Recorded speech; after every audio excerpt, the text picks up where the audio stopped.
Sometimes sexual guilt can be a real drag, acting like a wet blanket, not only on your sex life with your spouse, but also even dampening the joy you find in your marriage. And most Christian couples don't feel like they can just throw off their moral boundaries in order to bypass the guilt, so it's easy to get stuck. Today, we want to help you get unstuck. The Marriage Podcast for Smart People is designed to help busy couples like yourselves move away from conflict and unhappiness to build a marriage you'll love today and treasure for a lifetime. This podcast is made possible by listeners like you. Learn how you can help save marriages, prevent divorces, and keep families intact by going to oyf.support. Once again, that website is oyf.support. And now, here are your hosts, Caleb and Valinda Simone Gandel from Only You Forever.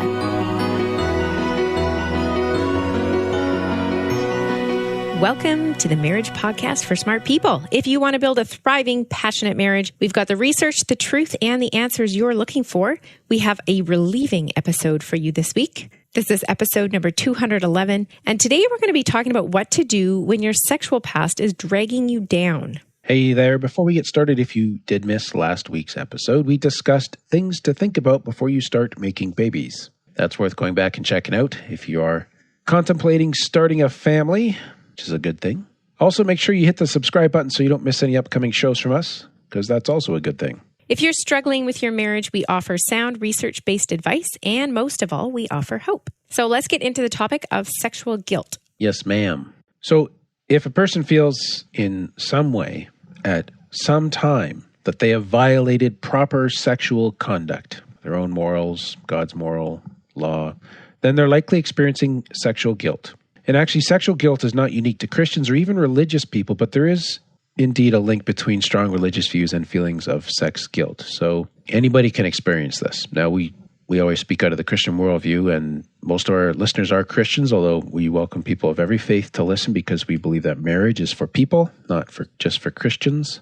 But just kind of noticing that Christian side in particular, that some of the causes are, number one, premarital sex, either with the person you're now married to or with past partners. Another cause for sex guilt is sexual activity other than sex that you consider going too far. What does that mean? Oh, sexual activity other than sex that you consider like that you've gone too far. Thank you. I was looking at this and I'm like, I don't have the comma in the right spot there. So again, either with your spouse, maybe you did something, a particular sex act with your spouse that you feel uncomfortable about, or with previous partners. Even if you didn't go all the way. What do you mean?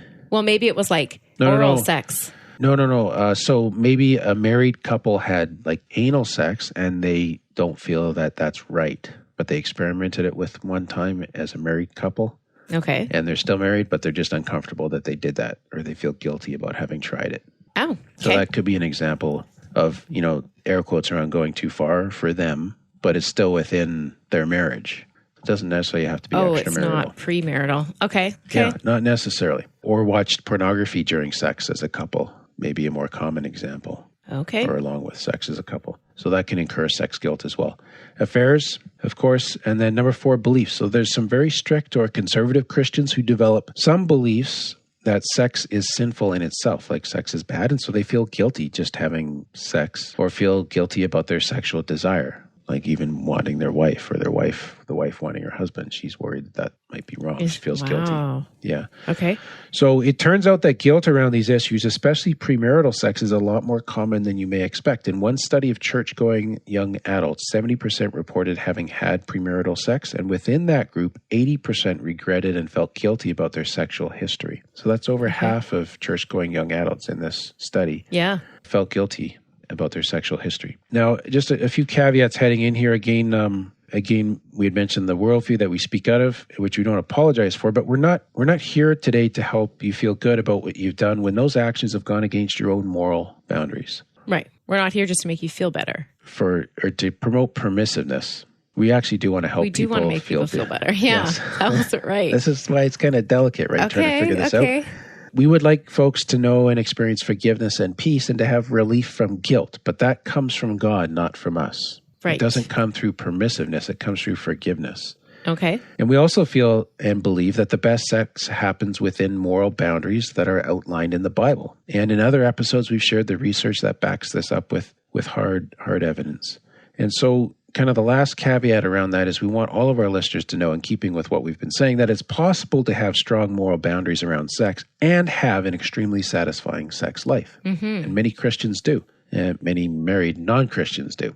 It's not mandatory if you are biblically conservative to also be sexually repressed. Not in the slightest.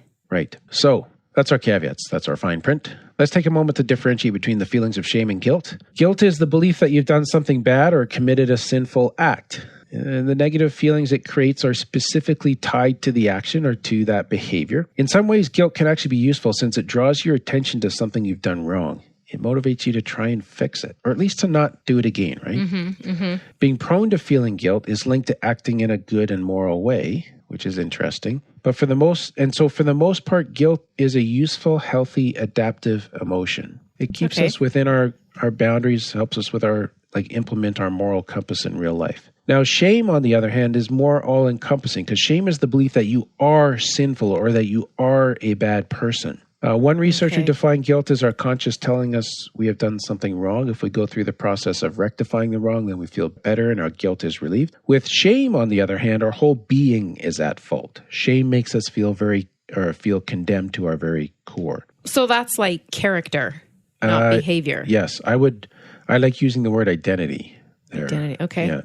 Unlike guilt, though, shame doesn't motivate people to try and right their wrongs, and it does not motivate them to act in a morally good way, like to improve their behavior. Instead, it creates withdrawal, a sense of hopelessness, quite often, as the person believes they're permanently tarnished or damaged. That's shame. Okay. I often say that guilt says, I did something bad, and shame says, I am a bad person. Okay. Guilt is about behavior. Shame is about identity. Sex then can lead to guilt when you believe you've done something wrong. Behavior, right? For example, premarital sex. Okay. But it can also lead to shame because people who have lost their virginity often feel like their purity or their whole worth as a husband or wife is permanently gone now. Or as a potential husband or wife is permanently gone if you're not married yet. So since it affects your entire view of who you are, shame is much harder to get rid of and it's more psychologically harmful than guilt. Okay. Now, how does this impact marriage? That's the question, because we want to kind of go from the general concept to our subject matter here. Yeah. Guilt about your sexual history can impact your current sexual activity in various ways, many of which are harmful or challenging, even if you view your current sexual activity as not sinful. So maybe you're inside marriage and you're all good now, but that history and that guilt that you bring can bring these possible effects. Number one, it can actually end up with less sexual activity. Just because you have that subtle guilt kind of lying around. Less enjoyment of sexual activity when you are involved in that. Less favorable attitudes towards sex. More difficulty becoming aroused. Feels good, but it's bad or it's tied to guilt, right? Okay. Less willingness to talk about sex, so you don't have as much discussions. Less knowledge and understanding of how sex works and how to make it pleasurable. Probably following on from not talking about it as much, right? Right, okay. Or not being willing to sort of openly look at it. If you feel guilty about it, then why would you want to think about it or talk about it? Or get better at it or... Yeah. These factors negatively impact sexual satisfaction for both spouses, and they can also have knock-on effects on overall marital satisfaction, meaning it can cascade into the wider sphere of your marriage, just making it harder. So this is one person's guilt. Yeah. It doesn't necessarily even have to be both people's guilt. No. And it can impact sexual satisfaction for both people. Yeah, or they could both have guilt about different things, not even something that they did together. Right, okay. So it's delicate, right? It's tricky.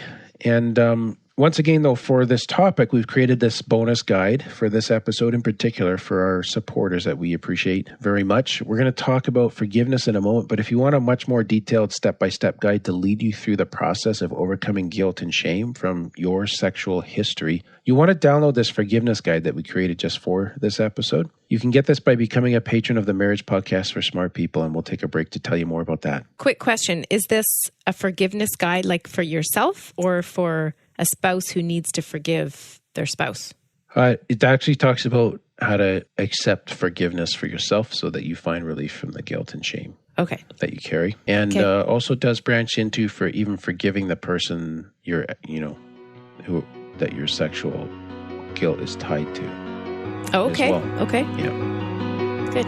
Thanks. Okay, so we'll take our break here. What happens when the fairy tale marriage meets reality? Too often, high expectations lead to disappointment, communication breaks down, and the struggles of day-to-day life become overwhelming, leaving you feeling lost and without hope. Unfortunately, marriage does not come with an instruction manual. Marriage troubles are deeply personal and can take a toll on you, your spouse, and your family. Counseling can be expensive and divorce is very costly. It doesn't have to be this way. Caleb and Valinda understand your pain and frustration. Their mission is to help save as many marriages as possible, and to date, thousands of couples are helped through their weekly podcast. But the most important marriage they want to help save is yours.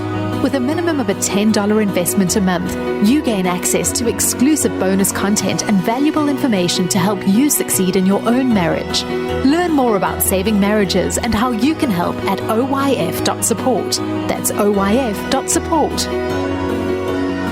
You're listening to the Marriage Podcast for Smart People. Before the break, we were talking about how guilt and shame impact marriage. Mm-hmm.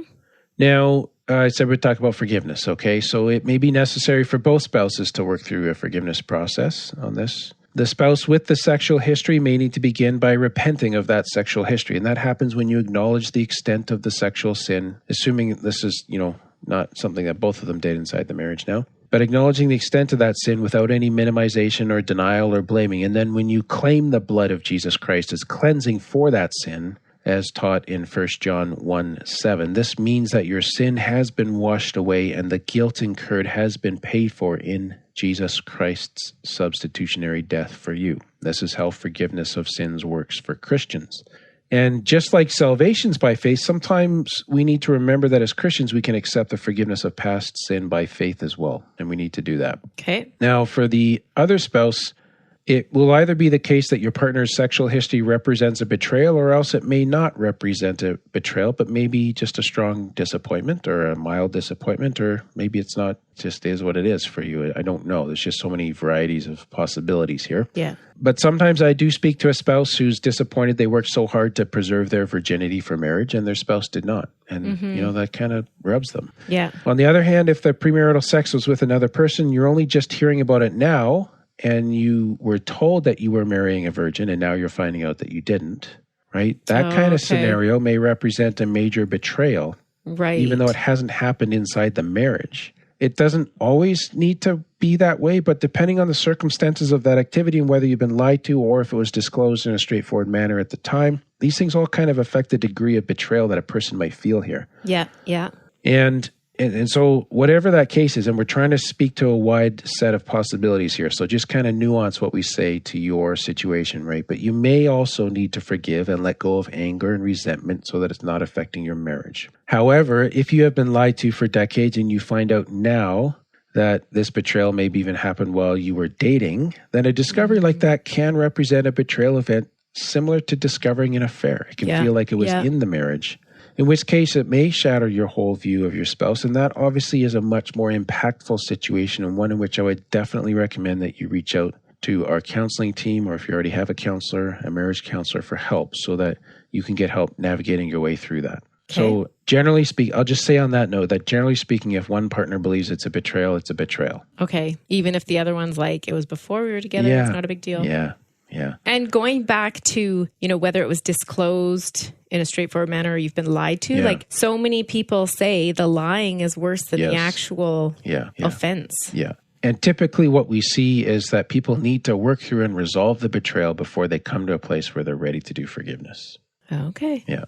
Okay. So often people are baffled, like, well, why can't you just forgive? It's behind us. Yeah. That's what the guilty party thinks. Yes. Not the offended party. Well, sometimes even the offended party wonders why they can't just forgive and get on with it, right? But we have to acknowledge and deal with the betrayal first. So that's kind of the step before step one is deal with the betrayal if necessary, but then your goal would be to move towards forgiveness so that guilt is released. Okay. Okay. Yep.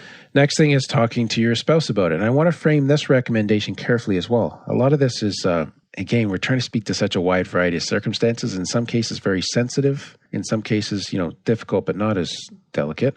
I'm assuming here that in this particular scenario, you let your spouse know you were not a virgin when you got married, or maybe this was about sexual activity between you and your spouse prior to marriage. You may need to talk about what happened. And I don't mean discussing the details if it was a different partner before marriage, and those details can getting into too much detail can be traumatic as well, but mainly talking about what you feel now and how you see this impacting your marriage now, because likely your spouse senses something is wrong, but they may not know exactly what it is. And it could be this guilt thing that's playing a role here. And the challenge is that your sexual guilt about, whatever happened can make sex generally now a taboo subject. So you can't even talk about your sex life as a couple. Oh. So you might have to go back to the start and start with the guilt around your history and talk through that carefully and respectfully with one another and work on accepting your own forgiveness if you are taking ownership of some stuff that happened. But again, if this was about sexual activity between you and you feel guilty about that past activity, like how it happened or when or where or whatever the case may be, this may intensify the feelings of guilt, and then in turn, your marriage is affected now because you carried that forward without ever really resolving it. Okay. So the goal here is to find a way to talk through these difficult things, up to and including your current sexuality. The inability to talk about sex also negatively impacts sexual satisfaction for couples. It negatively impacts intimacy for couples and overall relationship satisfaction. So we need to get to the point where we can learn to talk about sex it's another way that we can help our marriages to grow, become more satisfying, more intimate, and passionate. So you're saying that learning to talk about the issue without the spouse with the sexual history feeling condemned or unforgiven, and just learning to talk about sex generally, that can reduce the feelings of guilt and make sex more enjoyable for both spouses. Yes, that's kind of where we're going with all this, or definitely where we're going. Wow. Makes sense? Yeah. Now, another part to think about is talking to God about your sexual history, because shame about sex can also lead to withdrawal from even your church community, like how deeply you're engaged there, like you don't feel like you should be a part of that or something. You're dirtier, or even just the worry of being discerned or judged. Or I'm the only one with this. Yep. And sometimes people, can withdraw from God because hiding is a natural response to the feelings of shame. Mm-hmm. And this can create a bit of a cycle. There was one researcher in 2007 who found that feeling alienated from God was a very strong predictor of feeling shame and guilt. So when you feel shame, you withdraw. But when you feel alienated, you have more shame and guilt. You're feeling more unworthy. That so is it can quite spiral a cycle. Downwards, right? Yeah. Now, the way to counteract this is to urge yourself to move towards God, towards truth, towards the light, for healing, for wholeness, for help, right? Feeling more connected to the all-loving, all-forgiving God that we have through the forgiveness that is found in Jesus Christ will strongly reduce the levels of shame that you feel. Like letting those truths all sink into your heart as you move towards Him. That's the key. Okay. Because God knows about it anyways. Right. And still loves you unconditionally. So it's okay to tell Him about it. It's not going to defile Him. Right. And then finally, we want to just think about renewing the sanctity of sex within your marriage. So when you kind of do this work, and we might be summarizing like quite a bit of work for some folks, like several months or maybe even a little longer, but believing that your past sins are fully forgiven by God, by your spouse, means that there's no longer any reason to feel guilty about sex. Okay. So sometimes you may still find yourself feeling that guilt, and it's like, okay, no, I have to really let the forgiveness sink in that has been expressed towards me. Okay. As part of that, then, not only letting that in your heart, but engaging. Now, don't just take the guilt away, but move towards each other as a couple. Couples should work on enjoying sex together. Learn to view sex as something which God created for their pleasure, given to them, as a good thing to enjoy, rather than something that's sinful or corrupted. One particular group of researchers, they referred to this as the sacred bed phenomenon, where couples see their sex together as something being holy and special between them. This view is strongly linked to higher frequency of sex and higher levels of the enjoyment of sex. And like, how much better could that be? More frequent and more enjoyment? Yeah. Yeah, there's not many mores you can add to that. It's heading in a good direction. And another thing, though, that I like to kind of point out on this whole kind of sanctity piece for Linda is that we often place this huge emphasis on virginity in Christian circles. Just to touch it. This is a slight pivot, but it's going to come back. And I get that. But it's easy to get stuck because you can't get your virginity back. So that would be the shame piece. That's the shame like piece, broken. right? Virginity is very much an identity related concept. Okay. But I think that the Bible emphasizes purity even more than virginity. And when sin is confessed and forgiven by God, then purity is always restored. You can get purity back. Yeah. So maybe you can't go back and change things so that you're bringing virginity, your own virginity, to your marriage. But right now, today, you can bring purity to your marriage bed. This is where we're coming back to the sanctity of sex, the sacred bed phenomenon. And that in itself is a huge thing, that in the present, that's the sanctity of sex, where we learn that our past does not need to define us, but we can come pure and clean and whole now to one another as a couple. That's good. Any closing thoughts, baby? No. All right, let's wrap it up. That's like a mic drop at the end there. Oh, do you like that? Yeah, Yeah. That's good. Thanks. And we'd also like to thank those of you who became patrons between this recording and our previous one. We have Carlos and also Rebecca. So thank you to you two and also the rest of our loyal, faithful, generous patrons. So thank you to each one of you. Next week, we're going to be talking more about the topic of working through betrayal trauma. We did that a couple of weeks ago with Sharon when you were down with pneumonia. Okay. But we're just going to bring some research to the table as well, just to kind of really flesh that thing out. Okay, good. Well, that is all for today's episode. You can get the full show notes at oyf.link/211. Find out how you can help. Go to oyf.support. Thanks, and we'll see you next week. The Marriage Podcast for Smart People is totally funded by listeners who support Caleb and Valinda in their mission to save marriages. If you would like to be part of this worthy cause, open your web browser to oyf.support. A minimum investment of $10 per month will help restore hope to married couples. Plus, as a patron, you'll gain access to exclusive bonus content and valuable information to help you succeed in your own marriage. Go to the website oyf.support now for more information. Thanks for listening to the Marriage Podcast for Smart People from Only You Forever.